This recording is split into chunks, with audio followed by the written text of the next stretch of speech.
Welcome to lesson 12 of our Early Asian Civilizations Read Aloud. Today we're going to learn more about maybe a place that you know about in China. Maybe it's the only place you knew about in China, but we're going to learn about China's Great Wall, or the Great Wall of China. I know a lot of you probably heard about this Great Wall of China, but maybe you don't know why it was built or why it's around. So get ready for that one. Before we do that, let's go through all of our vocabulary so far during the early Asian civilizations. Here we go. Praise, emerge, plunge, unjust, resembles, custom, conquer, sorrow, durable. So one of these words on here I want to go over really quick. One of these words means something that is repeated. Maybe it's repeated every day somewhere, or it's repeated once a year on a holiday. So when you repeat something, and what word are we talking about there? Yeah, when something is repeated, we're talking about the word custom. So remember from yesterday's Read Aloud, we learned about the Silk Roads. Now, this road was not made out of silk because that would be a lot of worms or caterpillars and eggs and cocoons. That would be really impressive if they made a road out of silk. But no, it's because this was a popular trade route. And this is where a lot of people from this side of the world would come to China to come get silk. So it's known as the Silk Road. Remember, silk was this really fine, probably and expensive and hard to make material and cloth. Who can remind me really quick, how was silk made again? Yeah, remember, it was from silkworms and these cocoons, and they'd make these cocoons, they'd boil the water so the thread would get out, then they'd use a hand wheel to get the thread out, and then they would use it to sew and make the cloth line. Today we're going to learn about another contribution. So this will be our third contribution. Remember, the first one was paper and writing. The second contribution was silk. Today we're going to learn about the contribution of the Great Wall. So after today's reading, you'll describe the construction and significance of the Great Wall, so how it was made and why it's important. And you're also going to show understanding of the word defense. So as we learn more about China's Great Wall, listen carefully to find out about a Chinese contribution that began as a useful tool for the Chinese, but is now a wonder of the world. People have been building walls over the world for many thousands of years. There are walls that hold up the roof of your house, walls that form the exterior of your school, and walls that make up the many buildings you see throughout the day. Some walls, however, are very special and are known all over the world. Let's take a look at a few famous ones. This one, called the Hadrian's Wall, was built in Great Britain and extended from one side of the country to the other. Originally built to keep enemies out, today this wall serves as a friendly guidepost to many hikers touring the English countryside. This wall is called the Western Wall by Jewish people today, and it is used as a sacred prayer wall.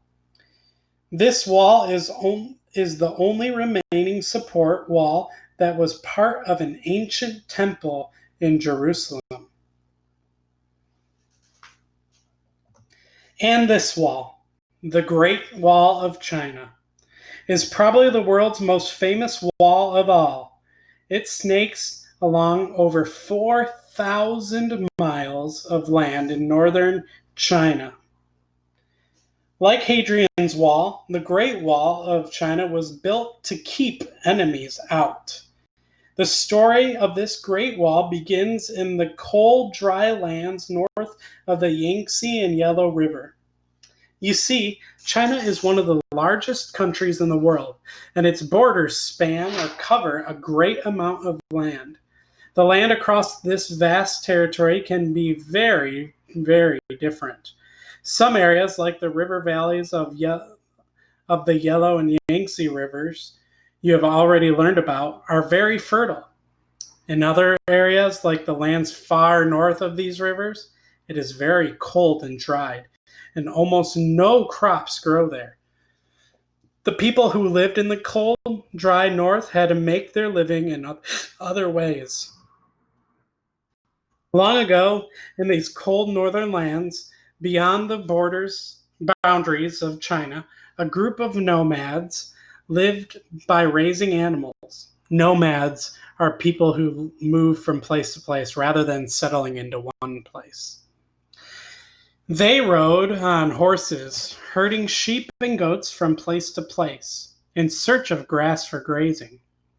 Life was very hard for these nomadic people who lived to the north of China. Perhaps that is why they became such fierce warriors. These northern nomads regularly crossed over the boundary into China on horseback, stealing food, gold, and animals.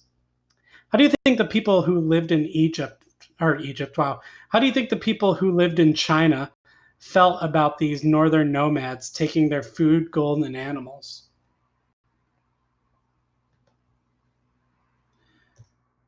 The Chinese thought of many ways to keep the attackers out. All along the northern borders of China, the Chinese built walls of earth, stone, and wood.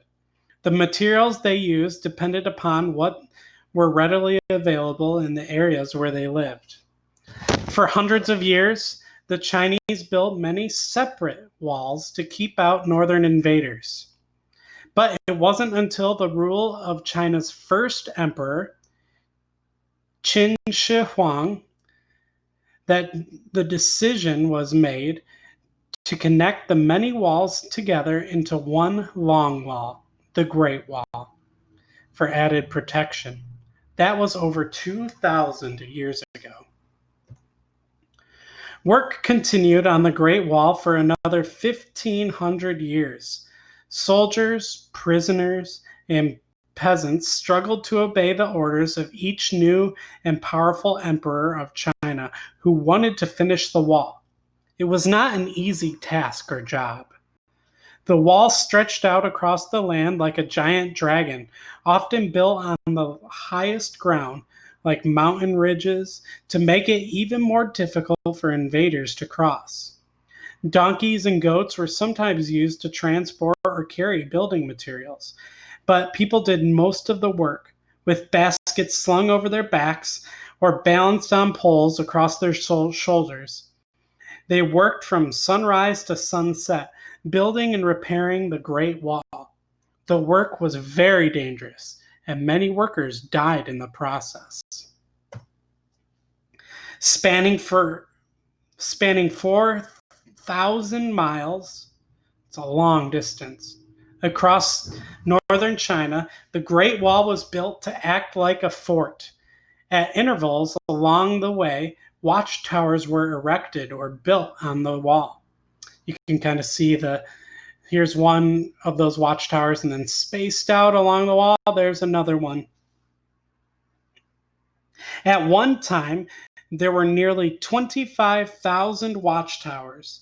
Supplies were stored inside these tall spires: bows, arrows, cooking tools, and medicines. Soldiers posted atop the lookout towers kept watch for invading warriors. If they sensed danger, they used flags and drums to send signals from tower to tower. At night, fires along the wall alerted Chinese soldiers of possible enemy attack. Beneath the towers, soldiers who were camped in tents also watched for signals, ready to come to the defense of the wall, or ready to defend or protect the wall. And all the people behind it at a moment's notice. New roads were continually built to reach the wall. Every day, Chinese people from near and far moved closer to the construction in order to provide soldiers and workers with their everyday needs. Some grew crops and cooked food for the soldiers and workers, whereas others made their tools and clothing. Irrigation canals were dug to supply everyone with water. For many years, people slaved to fulfill the emperor's dream of one continuous wall. The building of the wall was a project that lasted over many lifetimes, passing from one generation to the next. It was an enormously long and difficult project. So, do you think the Chinese people agreed with the emperor's dream, or did they build the wall simply because they were ordered to do so? With all of that hard work, do you think the Great Wall protected the Chinese as planned? Well, yes, it did, for much of the Chinese history at least. There were times, however, when some determined warrior broke through the wall. On two occasions lasting for hundreds of years each, nomads from Central Asia forced the Chinese people to live under their harsh, difficult rule. Today, the Great Wall is no longer used as a means of protection. Rather, it has become a tourist attraction. People come from all over the world to see it, walk on it, and learn more about it. It is truly a wonder of the world. Parts of the Great Wall have crumbled, but there are still many parts of it where you can walk along the same brick and stone as soldiers of long ago. Some people even pay money to sleep in the watchtowers. One day, that could be you. All right, let's go through our comprehension questions from the Great Wall read aloud. Why was the Great Wall of China first built? Did the Great Wall of China always provide a defense for its people in the northern part of China? Why did the Chinese build watchtowers at intervals on the Great Wall? Is the Great Wall of China still important today? If it is, how? Let's watch really quick the history of the Great Wall and why it makes it so extraordinary.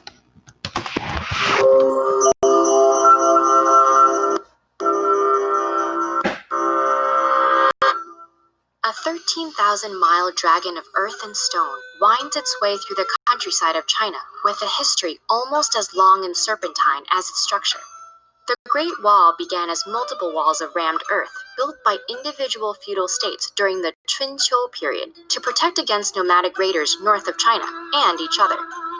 When Emperor Qin Shi Huang unified the states in 221 BCE, the Tibetan Plateau and Pacific Ocean became natural barriers.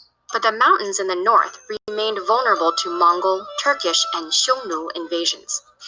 To defend against them, the emperor expanded the small walls built by his predecessors, connecting some and fortifying others. As the structures grew from Lingtao in the west to Liaodong in the east, they collectively became known as the Long Wall. To accomplish this task, the emperor enlisted soldiers and commoners, not always voluntarily. Of the hundreds of thousands of builders recorded during the Qin dynasty, many were forcibly conscripted peasants, and others were criminals serving out sentences. Under the Han dynasty, the wall grew longer still, reaching 3,700 miles and spanning from Dunhuang to the Bohai Sea. Forced labor continued under the Han emperor, Han Wudi, and the wall's reputation grew into a notorious place of suffering. Poems and legends of the time told of laborers buried in nearby mass graves, or even within the wall itself. And while no human remains have been found inside, grave pits do indicate that many workers died from accidents, hunger, and exhaustion. The wall was formidable, but not invincible. Both Genghis and his son Kublai Khan managed to surmount the wall during the Mongol invasion of the 13th century. After the Ming dynasty gained control in 1368, they began to refortify and further consolidate the wall, using bricks and stones from local kilns. Averaging 23 feet high and 21 feet wide, the wall's 5,500 miles were punctuated by watchtowers. When raiders were sighted, fire and smoke signals traveled between towers until reinforcements arrived. Small openings along the wall let archers fire on invaders, while larger ones were used to drop stones and more. But even this new and improved wall was not enough. In 1644, northern Manchu clans overthrew the Ming to establish the Qing dynasty, incorporating Mongolia as well. Thus, for the second time, China was ruled by the very people the wall had tried to keep out. With the empire's borders now extending beyond the Great Wall, the fortifications lost their purpose. And without regular reinforcement, the wall fell into disrepair. Rammed earth eroded, while brick and stone were plundered for building materials. But its job wasn't finished. During World War II, China used sections for defense against Japanese invasion, and some parts are still rumored to be used for military training. But the wall's main purpose today is cultural. As one of the largest man-made structures on Earth, it was granted UNESCO World Heritage status in 1987. Originally built to keep people out of China, the Great Wall now welcomes millions of visitors each year. In fact, the influx of tourists has caused the wall to deteriorate, leading the Chinese government to launch preservation initiatives. It's also often acclaimed as the only man-made structure visible from space. Unfortunately, that's not at all true. In low Earth orbit, all sorts of structures like bridges, highways, and airports are visible, and the Great Wall is only barely discernible. From the moon, it doesn't stand a chance.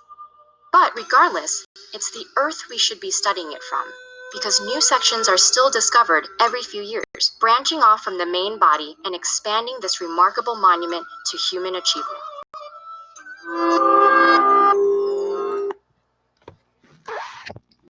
Very, very cool. So let's go through our work word for today. It's that word defense. Repeat it with me. Defense. What different sounds does the vowel E make in this word? Yeah, it's making the E sound and the S sound. And what do you think this word means? So defense means safeguard or protection against something dangerous. Washing your hands before you eat is a good defense against germs. Can you think of something that makes a good defense? I hope you enjoyed learning about the Great Wall, and maybe you've learned different things about the Great Wall of China. We'll be continuing with our ancient Chinese. We have 2 more lessons left.